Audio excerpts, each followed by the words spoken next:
네, 기상청 지진화산센터장입니다. 네, 지금부터 6차 북한 인공지진 탐지에 대한 내용을 발표하도록 하겠습니다. 먼저 6차 북한 인공지진 발생 현황부터 말씀드리겠습니다. 발생 시각은 9월 3일 금일 12시 29분경이고요. 발생 위치는 함경북도 길쭉은 풍계리 인근 지역입니다. 규모는 저희가 분석한 규모로는 5.7이 되겠습니다. 과거의 북한 인공지진 발생 사례에 대해서 말씀드리겠습니다. 지금까지 풍계리 인근 지역에서는 총 6차의 인공지진이 있었습니다. 1차 핵실험이라고 밝혀진 실험이 2006년 10월에 있었고요.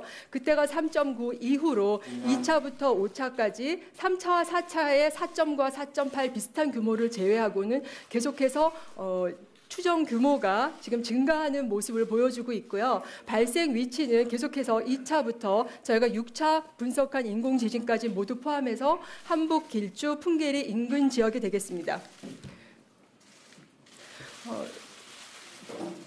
풍계리 인근 지역과 관련된 모습을 잠깐 살펴보면요. 1차 실험과 관련된 부분이 동쪽에 지금 분포하고 있고요. 2차, 3차, 4차, 5차 핵실험이 지금 있는 위치에 비해서 6차 저희가 분석한 지진파로 분석한 6차의 인공지진 위치는 약 북쪽으로 200m 정도 위쪽으로 분포한 것으로 추정하고 있습니다. 지금 저희가 이제 분석한 인공지진의 파형에 대해서 간단히 설명을 드리겠습니다. 인공지진은 기본적으로 P파만 주로 분석이 되고 입수가 됩니다. 따라서 기상청이 보유하고 있는 150개의 지진계에서 모두 인공지진이 다 감지가 되었습니다.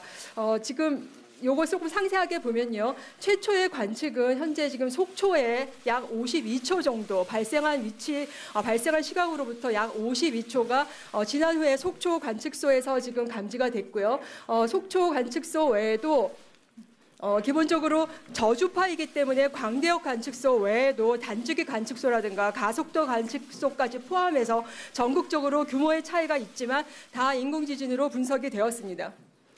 기본적으로 자연과 인공지진에 대한 파형 비교를 모식으로서 살펴보도록 하겠습니다.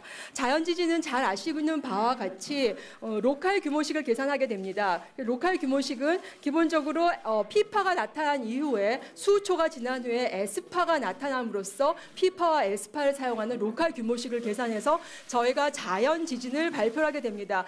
그렇지만 앞서 보여드린 모든 대한민국이 보유하고 있는 지진계에서 보신 바와 마찬가지로 인공지진의 경우에는 수초간에 그 P파가 나타나고 뒤에 S파가 나타나고 있지 않습니다. 또한 자연지진의 경우에는 로컬 규모라고 해서 주로 100km에서 200km, 300km 이내의 규모식을 보정해서 사용하는 것이 원칙입니다. 그렇지만 인공지진의 경우에는 실체파라고 해서 탄성파의 성격을 가지고 내부를 통과하는 파입니다. 따라서 인공지진의 경우에는 전 세계적으로 보편적으로 실체파, MB의 규모를 계산하게 됩니다. 과거 파형과 비교를 하기 위해서, 그러니까 과거 파형과의 비교는 주로 이제 규모에 대한, 혹은 이제 크기에 대한 비교를 이제 보여드리기 위해서 간단하게 비교를 해드리면요. 4차, 5차, 6차를 같은 인제 서화에 있는 관측소를 비교해서 보시면 4차, 5차 대비 6차가 파형의 진폭도 크고 조금 그 파형의 진폭이 큰 거에 대한 기간이, 지속 시간이 조금 더 길게 나타난 것을 보실 수가 있습니다. 가장 이제 궁금해하시는 것이 이제 규모에 따른 에너지에 대한 비교인데요. 저희가 갖고 있는 에너지를 계산하는 MB의 추정식을 가지고 계산하는 MB의 값을 가지고 계산하는 에너지의 비교를 보면 4차 때보다는 약 11배, 그리고 5차 때보다는 5에서 6배 정도 에너지 규모가 크게 지진 파형으로 감지가 되었습니다. 그리고 이제 인공지진이라는 식별을 또 다른 툴로서 저희가 좀 한 가지를 더 분석을 했는데요. 이 그림에서 초록색으로 나타나는 것들은 풍계리, 이제 부근에서 나타났던 과거의 역사지진으로서 자연지진이 나타났던 것에 대한 부분들을 주파수 대역별로 그 피파와 그다음에 표면파의 비를 나타난 것입니다. 그래서 지금 초록색으로 나타난 부분들은 전형적으로 자연 지진의 이제 성격을 나타내는 것입니다. 왜냐하면 피파보다 규모 표면파가 더 크게 나타나고 있기 때문에요. 그런데 지금 6차 실험인 경우에는 저희가 모든 관측소에서 나타난 것들을 다 빨간 선으로 표시한 다음에 그것을 평균을 해서 지금 실선으로 나타낸 것을 보시면 자연 지진과는 확연하게 저주파 약 5Hz 이하의 저주파에서 뚜렷하게 인공 지진의 성격을 가지고 있는 것을 보실 수가 있습니다.